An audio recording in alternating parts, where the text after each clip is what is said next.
నమస్కారం దూరదర్శన్ వార్తలకు స్వాగతం నేను వినతి ముందుగా ముఖ్యాంశాలు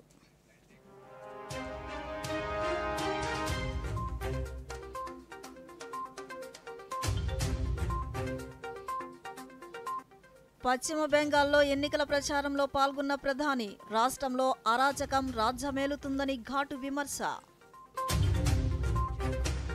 బీహార్ ప్రచార సభలో కాంగ్రెస్ మేనిఫెస్టోపై నిప్పులు చెరిగిన ప్రధాని బుజ్జగింపు రాజకీయాల కోసమే రూపొందించారని ఘాటు వ్యాఖ్య ప్రకాశం జిల్లాలో మేమంతా సిద్ధం బస్సు యాత్రలో సీఎం జగన్ పేదలకు మంచి జరుగుతుంటే ప్రతిపక్షం ఓర్వలేకపోతుందని ఘాటు విమర్శ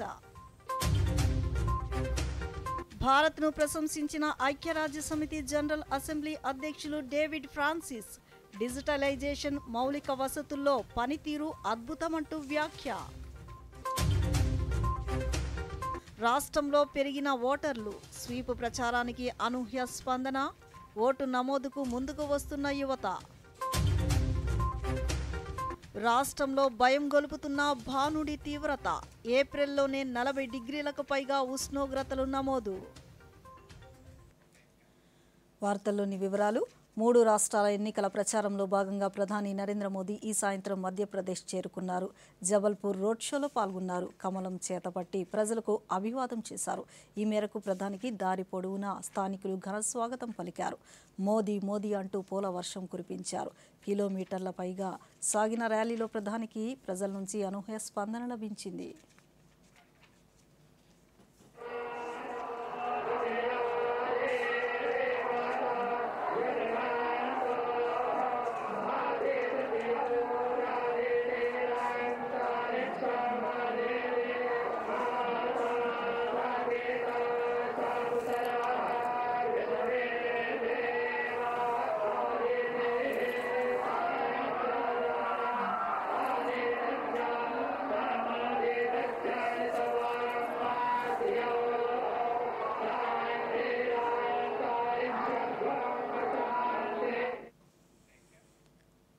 పశ్చిమ బెంగాల్లో నేర రాజకీయాలు అధికమయ్యాయని రాష్ట్రంలో అధికార తృణమూల్ కాంగ్రెస్ పార్టీకి రానున్న రోజుల్లో గర్వభంగం తప్పదని ప్రధాని నరేంద్ర మోదీ వ్యాఖ్యానించారు. ఈరోజు రాష్ట్రంలో జల్పాయ్గురి ఎన్నికల ర్యాలీలో ప్రధాని పాల్గొన్నారు. అనంతరం బహిరంగ సభనుద్దేశించి ప్రసంగించారు. బెంగాల్లో అధికార పార్టీకి చెందిన నాయకులు అవినీతి అక్రమాలు అరాచకాలకు నిదర్శనంగా నిలుస్తున్నారని ఘాటుగా విమర్శించారు. రానున్న ఎన్నికల్లో ఆ పార్టీకి ప్రజలు సరైన రీతిలో బుద్ధి చెప్పాలని పిలుపునిచ్చారు. రాష్ట్రంలో బీజేపీని ప్రజలు క్రమంగా ఆదరిస్తున్నారని తమ పాలనపై పూర్తి విశ్వాసంతో ఉన్నారన్నారు. గత కొద్ది సంవత్సరాల్లో జరిగిన ఎన్నికల ఫలితాలే ఇందుకు రుజువు చేస్తున్నాయని ప్రధాని మోదీ స్పష్టం చేశారు. ప్రజాధనాన్ని దోచుకోవడంతో పాటు నేరాలకు పాల్పడుతున్న వారిని తమ ప్రభుత్వం వదిలిపెట్టేది లేదని రానున్న రోజుల్లో చట్టపరంగా చర్యలు చేపడతామని సందర్భంగా ప్రధాని హెచ్చరించారు. एक दूसरे के भ्रष्टाचारियों को बचाने के लिए ये इंडी गठबंधन बनाया है. मैं कहता हूं भ्रष्टाचार मिटाओ. वो कहते हैं भ्रष्टाचारी बचाओ. ये लोग चाहे जितनी साजिश कर लें, मैं आपको गारंटी देता हूं 4 जून के बाद भ्रष्टाचारियों के खिलाफ कार्रवाई और तेज होगी. टीएमसी चाहती है कि उसके तोलाबाजों को, भ्रष्टाचारी नेताओं को आतंक का खुला लाइसेंस मिले. इसलिए जब केंद्र की जांच एजेंसियां आती है तो टीएमसी उन पर हमले करती है, औरों से करवाती है. टीएमसी कानून और संविधान को कुचलने वाली पार्टी है. आप देखिए संदेश खाली में क्या हुआ, ये पूरा देश जान चुका है. वहां माताओं बहनों के साथ कितना बड़ा अत्याचार हुआ है, ये पूरे देश ने देखा है. हालात ये है कि हर मामले में यहां कोर्ट को खुद को दखल देना पड़ता है। అంతకుముందు ఈ ఉదయం బీహార్ ఎన్నికల ప్రచార సభలో మోదీ పాల్గొన్నారు. లోక్సభ ఎన్నికల నేపథ్యంలో కాంగ్రెస్ ఇటీవల ప్రకటించిన మేనిఫెస్టోపై భారత ప్రధాని నరేంద్ర మోదీ తీవ్ర స్థాయిలో విరుచుకుపడ్డారు. బుజ్జగింపు రాజకీయాల కోసమే మేనిఫెస్టోను రూపొందించినట్లు కనిపించిందని చురకలంటించారు. ఎన్నికల ప్రచారంలో భాగంగా బీహార్లోని నవాడా జిల్లా బహిరంగ సభలో ప్రధాని మోదీ పాల్గొన్నారు. ఆర్టికల్ 370 రద్దుపై కాంగ్రెస్ అధినేత మల్లికార్జున ఖర్గే ఇటీవల చేసిన వ్యాఖ్యలపై మండిపడ్డారు. జమ్మూ కాశ్మీర్లో ఇన్నేళ్లు రాజ్యాంగాన్ని ఎందుకు అమలు చేయలేదని ప్రశ్నించారు. జమ్మూ కాశ్మీర్లో ఉగ్రవాదులతో పోరాడి అసూలు బాసిన బీహార్, రాజస్థాన్కు చెందిన భద్రతా సిబ్బందిని అవమానించేలా ఆయన వ్యాఖ్యలు ఉన్నాయన్నారు. బాబాసాహెబ్ అంబేద్కర్ రచించిన రాజ్యాంగాన్ని జమ్మూ కాశ్మీర్లో ఎందుకు అమలు చేయలేదని, అది తమ హయాంలోనే సాధ్యమైందని గుర్తు చేశారు. త్రిబుల్ తలాక్కు తమ ప్రభుత్వం వ్యతిరేకంగా చర్యలు చేపట్టిందన్నారు. ప్రజల విరాళాలతో నిర్మించిన అయోధ్య రామ మందిర ప్రాణ ప్రతిష్ఠ కార్యక్రమానికి హాజరు కాలేదన్నారు. రామనవమి సమీపిస్తుందని, వారి పాపాలను మరిచిపోవద్దంటూ బీహార్ ఓటర్లకు ప్రధాని మోదీ గుర్తు చేశారు. भारत के इतिहास में कई शताब्दियों के इंतजार के बाद ये समय आया है। ये वो समय है जब हम मिलकर काम करें तो भारत विकसित हो सकता है। भारत अपनी गरीबी दूर कर सकता है। हमें इस मौके को गंवाना नहीं है और इसलिए 24 का ये चुनाव बहुत अहम हो गया है। बीते 10 वर्षों में बिहार के लोगों ने देश हित में लिए गए अनेक बड़े निर्णय देखे हैं। आज भारत में, बिहार में आधुनिक इंफ्रास्ट्रक्चर बन रहा है। आज बिहार में आधुनिक एक्सप्रेस वे बन रहे हैं। रेलवे स्टेशनों का आधुनिकीकरण हो रहा है। वंदे भारत जैसी ट्रेनें बढ़ रही हैं। डिजिटल क्रांति ने सरकार की सेवाओं को आपके मोबाइल में पहुंचा दिया है। आज पूरी दुनिया में भारत का डंका बज रहा है। తమ ప్రభుత్వంలో మేలు జరిగిందంటూ సామాజిక మాధ్యమాల్లో అభిప్రాయాన్ని తెలియజేస్తే అలాంటి వారిపై ప్రతిపక్ష టీడీపీ మానసిక దాడులకు పాల్పడుతుందని సీఎం జగన్ విమర్శించారు. అందుకు గుంటూరు జిల్లాకు చెందిన గీతాంజలి విషాదాంతమే ఉదాహరణ అన్నారు. మేమంతా సిద్ధం ప్రచార యాత్రలో భాగంగా ఈ సాయంత్రం ప్రకాశం జిల్లా కొనకలమెట్లలో జరిగిన బహిరంగ సభలో ఆయన ప్రసంగించారు. 58 నెలల పాలనలో ప్రజా సంక్షేమంలో తనదైన చెరగని ముద్ర వేసుకున్నామన్నారు. ఆక్వా రైతులకు యూనిట్ విద్యుత్ 2.5కే అందించామని, 100 ఏళ్ల తరువాత భూములను రీసర్వే చేయించిన ప్రభుత్వం తమదేనని జగన్ అన్నారు. నామినేటెడ్ పదవుల్లో 55% మహిళలకు అవకాశం ఇచ్చి మహిళా సాధికారతకు పెద్దపీట వేశామన్నారు. ఆరోగ్యశ్రీ పరిమితిని 25 లక్షల రూపాయలకు పెంచామని గుర్తు చేశారు. రాష్ట్రంలో కొత్తగా 17 వైద్యశాలలు తీసుకువచ్చామన్నారు. ప్రతిపక్ష నేత చంద్రబాబు నాయుడు తన 14 ఏళ్ల పాలనలో అర్హులందరికీ 3 సెంట్ల స్థలం, ఇళ్లు ఇస్తానన్నారని, అది నెరవేర్చారా అని జగన్ ప్రశ్నించారు. ఆడబిడ్డ పుడితే మహాలక్ష్మి పథకం కింద 25,000 రూపాయలు జమ చేస్తానని హామీ ఇచ్చి అమల్లో మాత్రం అటకెక్కించారని ఆయన విమర్శించారు.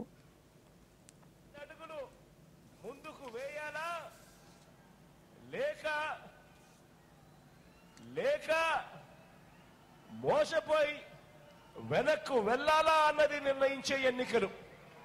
అందుకే నేను చెప్తా ఉన్నా, ఈ ఎన్నికలు కేవలం ఎమ్మెల్యేలను, ఎంపీలను ఎన్నుకునే ఎన్నిక కాదు. ఈ ఎన్నిక రాబోయే 5 సంవత్సరాలలో మన భవిష్యత్ ఎలా ఉండబోతా ఉంది?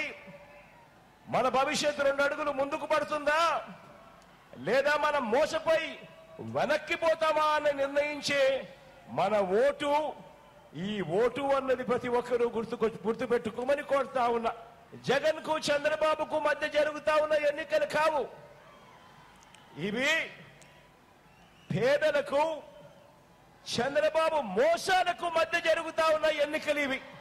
ఈ ఎన్నికల్లో మీ బిడ్డది జగన్ది పేదల పక్షం అని చెప్పి గర్వంగా కూడా చెప్తా ఉన్నాను. కాబట్టి మీ ప్రతి ఓటు మీకు మీరుగా, మీ కుటుంబంగా వచ్చే 5 ఏళ్ళు ఏ దారిలో నడవాలో నిర్ణయిస్తా ఉంది. మీకు మీ కుటుంబానికి మంచి కొనసాగుతుందా లేదా అన్న నిర్ణయిస్తుంది ఇవాళ మీరు వేసే. ఎస్సీ సామాజిక వర్గానికి పూర్వ ముఖ్యమంత్రి చంద్రబాబు చేసిందేమీ లేదని చిత్తూరు పార్లమెంటు సభ్యులు రెడ్డప్ప విమర్శించారు. చిత్తూరులో ఆయన మీడియాతో మాట్లాడుతూ చిత్తూరులో ఎస్సీ సామాజిక వర్గం కోసం కష్టపడి పనిచేసిన వారిని పక్కన పెట్టి బాపట్ల నుంచి ఓ రిటైర్డ్ అధికారితో ఇక్కడ ఎంపీగా పోటీ చేయించడం హాస్యాస్పదంగా ఉందన్నారు.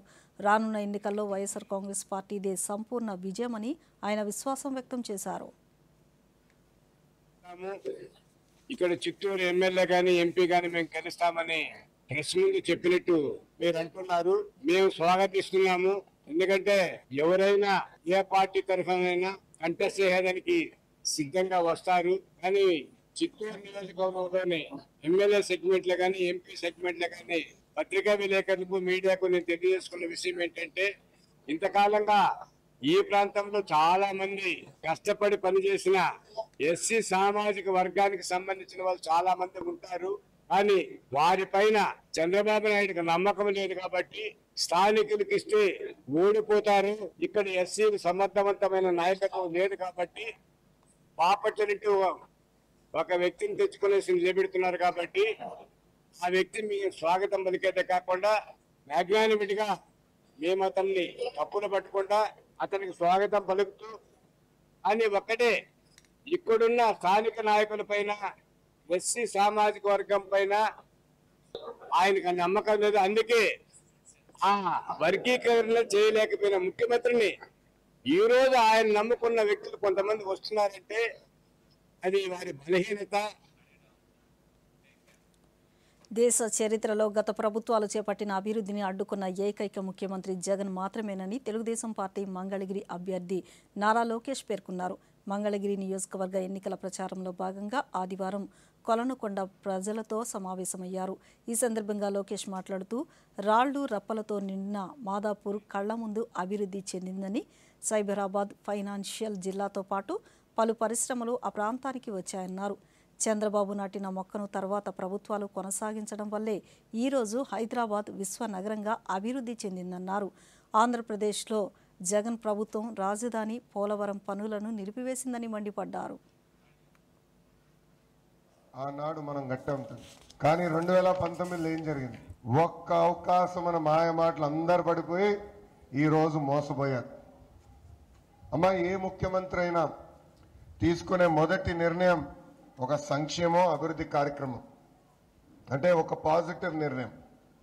కానీ జగన్మోహన్ రెడ్డి గారు తీసుకున్న మొదటి నిర్ణయం ప్రజావేదిక కూల్చడం తల్లి. అక్కడి నుంచి విధ్వంసం మొదలుపెట్టారు, అడుగడుగున ఇబ్బంది పెట్టారు. దాని తర్వాత 3 ముక్కల ఆటలు ఆడటం మొదలుపెట్టారు. ఆఫ్రికాని ఎవరిని ఆదర్శంగా తీసుకుంటారండి? అలాంటిది ముఖ్యమంత్రి గారు ఆఫ్రికాని ఆదర్శంగా తీసుకుని 3 రాజధానులు అన్నాడు. కర్నూలులోకి ఇటుకేశాడా? లేదు. అమరావతి సర్వనాశనం చేశాడు.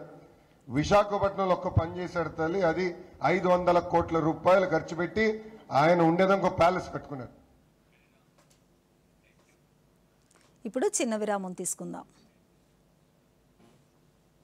భారత పౌరులమైన మేము ప్రజాస్వామ్యంపై దృఢమైన విశ్వాసంతో మన దేశ ప్రజాస్వామ్య సంప్రదాయాలను స్వేచ్ఛాయుతమైన, న్యాయమైన, శాంతియుతమైన ఎన్నికల గౌరవాన్ని నిలబెట్టుకుంటామని మతం, జాతి, కులం, వర్గం, భాష లేదా ఏ విధమైన ప్రలోభాలకు లోను కాకుండా నిర్భయంగా ఈ ఎన్నికలలో ఓటు వేస్తామని ప్రతిజ్ఞ చేస్తున్నాము. జారీ చేయువారు ప్రధాన ఎన్నికల అధికారి, ఆంధ్రప్రదేశ్. ఎన్నికల పర్వం దేశానికి గర్వం.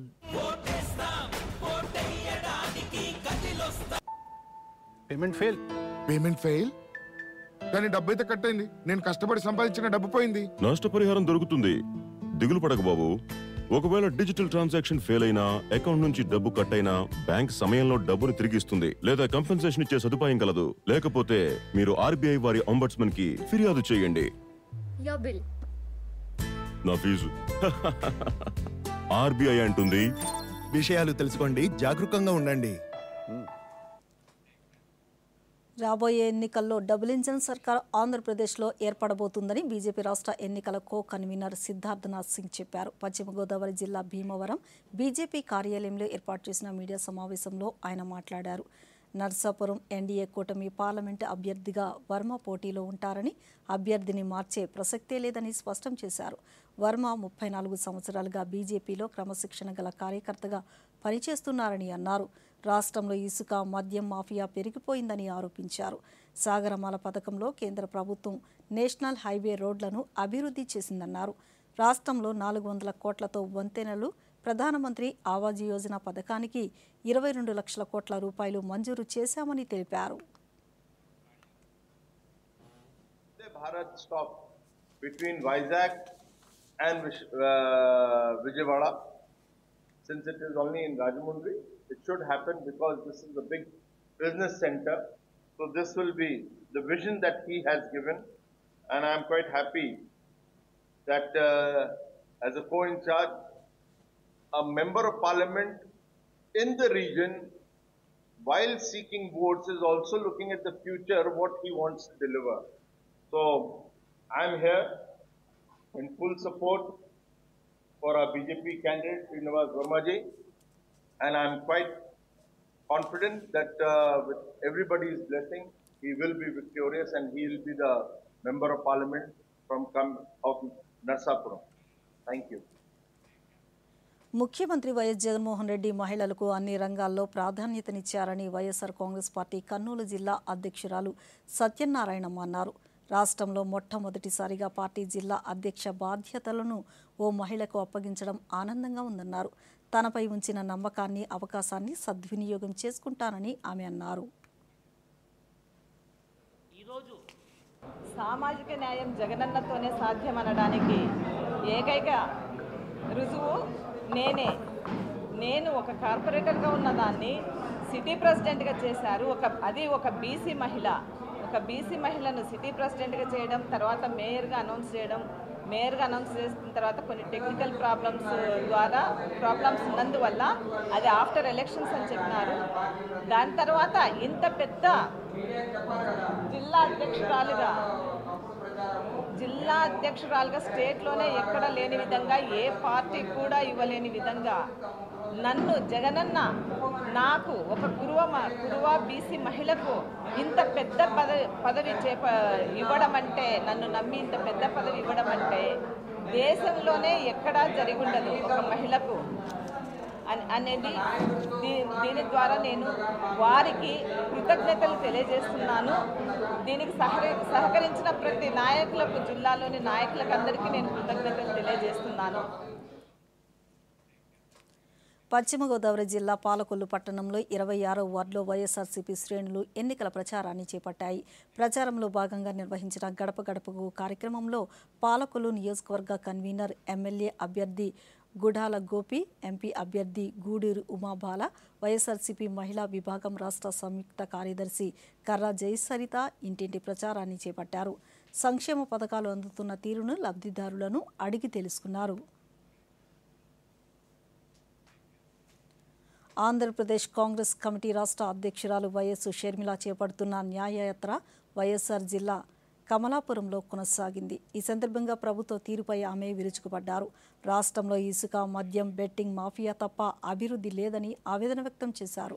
కడప జిల్లాకు రావాల్సిన ఉక్కు పరిశ్రమను ఎంపీ అవినాష్ రెడ్డి ఎందుకు తీసుకురాలేకపోయారంటూ షర్మిల ప్రశ్నించారు. మైనారిటీల సంక్షేమానికి కాంగ్రెస్ పార్టీ ఎల్లప్పుడూ కట్టుబడి ఉందన్నారు. తనను కడప పార్లమెంటు అభ్యర్థిగా గెలిపించాలని ఈ సందర్భంగా షర్మిల ప్రజలను అభ్యర్థించారు. రాజశేఖర రెడ్డి గారు చేయని కృషి అంటూ లేదు. ముస్లిం బిడ్డలకు పెళ్లిళ్ళు అవుతుంటే రాజశేఖర రెడ్డి గారు 50,000 రూపాయలు బహుమానం ఇచ్చారు. హజ్జుకు వెళ్తుంటే రాజశేఖర రెడ్డి గారు రాయితీలు ఇచ్చారు. ముస్లిం బిడ్డలు చదువుకోవాలి విదేశాలకు వెళ్ళి అంటే రాజశేఖర రెడ్డి గారు సహాయం చేశారు. ముస్లిం మైనారిటీ కార్పొరేషన్ల ద్వారా ముస్లిం బిడ్డలకు లోన్లు రావాలి అని రాజశేఖర రెడ్డి గారు సహాయం చేశారు. ఇవన్నీ రాజశేఖర రెడ్డి గారు చేశారు. రాజశేఖర రెడ్డి గారు ముస్లింల కోసం చేసిన మేలుకు ముస్లింలు కూడా రాజశేఖర రెడ్డి గారిని నెత్తిన పెట్టుకున్నారు, గుండెల్లో పెట్టుకున్నారు. ఎప్పుడు ఓట్లు వస్తే అప్పుడు రాజశేఖర రెడ్డి గారికే ఓట్లేశారు ముస్లిం భాయ్యో और బహనో. ఇందుకు రాజశేఖర రెడ్డి బిడ్డ మరొకసారి శిరస్సు వంచి చేతులు జోడించి కృతజ్ఞతలు చెప్పుకుంటుంది ముస్లిం సోదరులందరికీ. రాజశేఖర రెడ్డి గారి కొడుకు జగన్మోహన్ రెడ్డి గారు, మరి జగన్మోహన్ రెడ్డి గారు బీజేపీ పార్టీకి ఎందుకు బానిస అయ్యారో జగన్మోహన్ రెడ్డి గారు ముస్లిం సోదరులకు సమాధానం చెప్పాల్సిన అవసరం ఉందా లేదా? రాజశేఖర రెడ్డి గారి గోద్రా విషయంలో ముస్లింలను ఉతికి ఆరేస్తే మణిపూర్ విషయంలో మరి జగన్మోహన్ రెడ్డి గారు మైనారిటీల మీద జరిగిన అన్యాయానికి, దాడులకి, ఆ హత్యలకి కనీసం నోరైనా విప్పారా జగన్మోహన్ రెడ్డి గారు అని అడుగుతున్నాం. మరి జగన్మోహన్ రెడ్డి గారు రాజశేఖర రెడ్డి గారు ఆశయాలను కాపాడుతున్న వాడు ఎలా అవుతాడు? రాజశేఖర రెడ్డి గారి వారసులు అని చెప్పుకుంటున్న జగన్మోహన్ రెడ్డి గారు మరి కనీసం రాజశేఖర రెడ్డి గారి మాటకు కూడా ఆయన విలువగా ఇవ్వకపోతే మరి రాజశేఖర రెడ్డి గారి ఆశయాలను నిలబెట్టిన వాడు అవుతాడో లేదో జగన్మోహన్ రెడ్డి గారు ముస్లిం భాయో బహనో సబ్కో సోచనా చాహియే. నెల్లూరు జిల్లా కేంద్రం పొదలకూరు రోడ్డు జిల్లా పరిషత్ ఉన్నత పాఠశాల పూర్వ విద్యార్థుల బృందం ఈరోజు చలివేంద్రాన్ని ప్రారంభించారు. 91 ఫౌండేషన్ పేరుతో వీరు బృందంగా ఏర్పడి ఏటా సేవలు అందిస్తుంటారు. గత 7 ఏళ్లుగా ప్రజల దాహార్తిని తీర్చడంలో తమ వంతు కృషి చేస్తున్నామని నిర్వాహకులు తెలిపారు. 10వ తరగతి చదువుకున్న వాళ్ళమి మేమందరం కలిసి మొత్తం 324 మంది వరకు ఉన్నాము. ఇక్కడ 10వ తరగతి చదువుకున్న వాళ్ళము అందరం కలిసి ఒక ఈవెంట్ ఫ్యామిలీతో కూడా చేసుకున్నాము. ఆ క్రమంలో ఒక 100 మందిని కలిసి 91 ఫౌండేషన్ అనేది ఒక ఫౌండేషన్ ఏర్పాటు చేసుకుని ఆ ఫౌండేషన్ ద్వారా వివిధ సేవా కార్యక్రమాలు చేస్తూ ఉన్నాము గత 7 సంవత్సరాల నుంచి. ఆ కార్యక్రమాలలో భాగంగా మాకు ఎంతో తృప్తినిచ్చే కార్యక్రమము ఈ 91 ఫౌండేషన్ యొక్క చలివేంద్రం. ఈ చలివేంద్రము దాదాపు 7 సంవత్సరాల నుంచి మేము ఇదే స్థలంలో మేము చదువుకున్న పాఠశాలకి ఎదురుగానే ప్రతి సంవత్సరము మేము ఇక్కడ చలివేంద్రం పెడతాము. 3 సంవత్సరాలు మేము చేసే సేవా కార్యక్రమాలలో ఈ కార్యక్రమము మాకెంతో చాలా తృప్తినిస్తుంది, హాయినిస్తుంది. మరి 2017 సంవత్సరం నుంచి 91 ఫౌండేషన్ అనే ఒక సేవా సంస్థ ద్వారా ఎన్నో సేవా కార్యక్రమాలు చేపట్టడం జరుగుతుంది. మరి దానిలో భాగంగా ఇక్కడ మేము చదువుకున్నటువంటి పాఠశాలకు ఎదురుగానే చలివేంద్రాన్ని ఏర్పాటు చేయడం జరిగింది. ఈ సమ్మర్లో ఎంతోమంది వాహనాల్లో వెళ్తూ ఉంటారు, స్కూల్స్ నుంచి కాలేజీకి వెళ్ళే వాళ్ళు, ప్రతి ఒక్కరికి ఉపయోగపడే విధంగా ఇక్కడ మినరల్ వాటర్ ఏర్పాటు చేయడం జరిగింది. మరి అలాగే ఎవ్రీ సండే మజ్జిగ కూడా ఏర్పాటు చేయడం జరుగుతూ ఉంది. ఇలాంటి సేవా కార్యక్రమాలు ఎన్నో కూడా 91 ఫౌండేషన్ ఆధ్వర్యంలో చేస్తూ ఉన్నాము. ఇక్కడ వర్క్ చేసిన 91 ఫౌండేషన్లో మా నాన్న ఒక మెంబర్ అనమాట. సిన్స్ 5 ఇయర్స్ నుంచి ఈ ప్రోగ్రామ్ అనేది రన్ చేస్తుంది. ప్రతిసారి ఇక్కడికి వచ్చినప్పుడు చాలా ఇన్స్పైర్ అయ్యాను. వీళ్ళ ఫ్రెండ్షిప్ గురించి కానీ లేదా వీళ్ళ యూనిట్ గురించి కానీ చాలా ఇన్స్పైర్ అయ్యాను. అలాగే మాకు ఒక బ్యాచ్ ఉంటే బాగుండేదని చాలాసార్లు అనిపించింది. వీళ్ళు చేసే ప్రతి ఒక్క ప్రోగ్రాంలో నేను ఒక మెంబర్గా పార్టిసిపేట్ చేయడం అనేది నాకు చాలా హ్యాపీగా ఉంది. ప్లస్ ఏంటంటే వీళ్ళు ఏంది ఆశించకుండా ఫ్రీగా చేయడము లేదా వీళ్ళు ఒక ఇంటెన్షన్ లేదా ఒక వే ఆఫ్ థింకింగ్ కానీ నాకు చాలా బాగా నచ్చిందనమాట. ఎన్నికల్లో పోటీ చేసే అభ్యర్థుల తిరస్కరణ, నోటా ఓటర్ల సంఖ్య పెరుగుతోంది. 2019 ఎన్నికల్లో ఈ నోటా సంఖ్యను చూస్తే విస్మయం కలిగిస్తోంది. నియోజకవర్గాల వారీగా చూస్తే సంఖ్య తక్కువగా అనిపించినప్పటికీ రాష్ట్ర వ్యాప్తంగా పరిగణిస్తే ఔరా అనిపించక తప్పదు. 2019 ఎన్నికల్లో ఈ నోటా సంఖ్య పరంగా చూస్తే బీహార్లో 8,16,950 మంది ఓటర్లతో మొదటి స్థానంలో ఉంది. ఉత్తరప్రదేశ్, తమిళనాడు 2-3 స్థానాల్లో నిలిచాయి. కాగా ఆంధ్రప్రదేశ్లో 4,68,822 మంది నోటాకు ఓటు వేయడంతో 6వ స్థానంలో నిలిచింది. పొరుగు రాష్ట్రమైన తెలంగాణ 13వ స్థానంలో ఉంది. చివరి స్థానంలో లక్షద్వీప్ 100 మందితో నిలిచింది.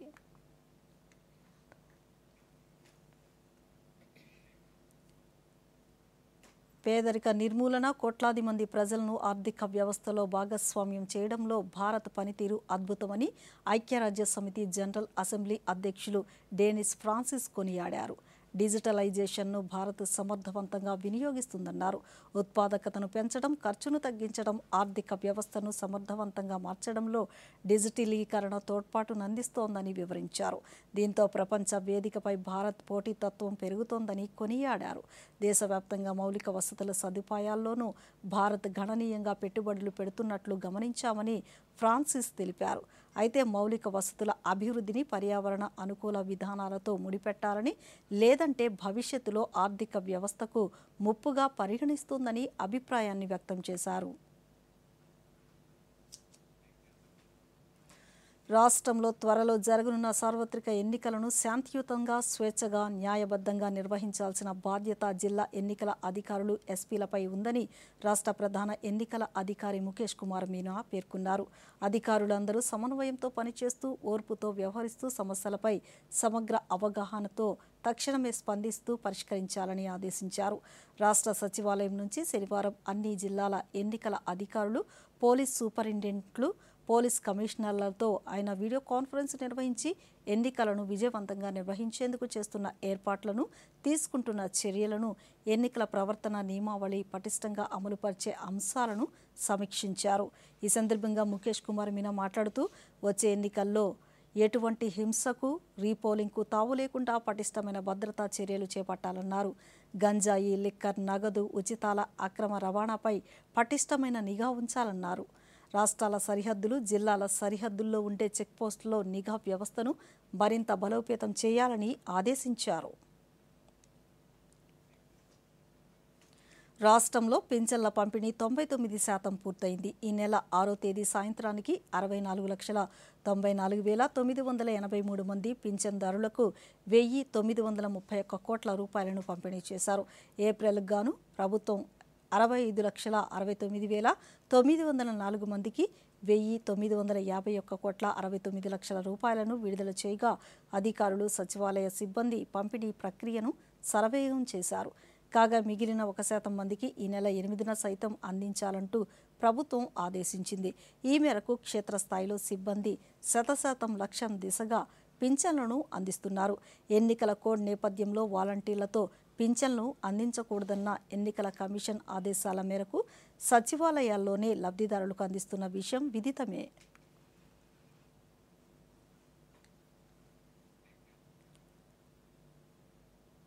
రాష్ట్రంలో మునుపెన్నడూ లేని విధంగా ఓటర్ల సంఖ్య పెరిగింది. ఈసారి సాధారణ ఎన్నికల్లో ఓటు హక్కు వినియోగించుకునేందుకు యువత ఆసక్తిని కనపరుస్తోంది. ఓటు నమోదు చేసుకునేందుకు ముందుకు వస్తోంది. ఎన్నికల షెడ్యూల్ ప్రకటించిన తరువాత ఓటర్ల సంఖ్య గణనీయంగా పెరుగుతుండడమే దీనికి నిదర్శనం. మార్చి 16న ఎన్నికల షెడ్యూల్ విడుదలైనప్పటి నుంచి ఈ నెల 2వ తేదీ నాటికి రాష్ట్రంలో కొత్తగా 126,549 మంది ఓటర్లు నమోదైనట్లు రాష్ట్ర ప్రధాన ఎన్నికల అధికారి కార్యాలయం ప్రకటించింది.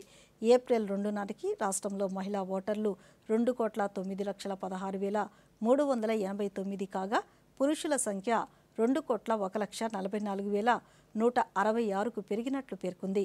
నామినేషన్లు దాఖలు చివరి రోజు వరకు కొత్త ఓటర్లను చేర్చుకునే అవకాశం ఉండడంతో ఈ సంఖ్య మరింత పెరుగుతుందని ఎన్నికల సంఘం చెబుతోంది. జనవరి 22న విడుదల చేసిన తుది ఓటర్ల సవరణ జాబితాతో పోలిస్తే ఈ 2.5 నెలల్లో 2,56,781 మంది ఓటర్లు పెరిగారు. ఓటు నమోదుకు ఎన్నికల సంఘం అధికారులు రాష్ట్ర వ్యాప్తంగా నిర్వహిస్తున్న స్వీప్ కార్యక్రమం సత్ఫలితాలను అందిస్తోందని, దీంతో ఈసారి పెద్ద సంఖ్యలో యువ ఓటర్లు నమోదవుతున్నారని అధికారులు తెలిపారు. ఈ ఎన్నికల్లో తొలిసారి ఓటు హక్కు వినియోగించుకునే వారి సంఖ్య రికార్డు స్థాయిలో 10 లక్షలు దాటనుందని ఎన్నికల సంఘం ఆశాభావం వ్యక్తం చేశారు.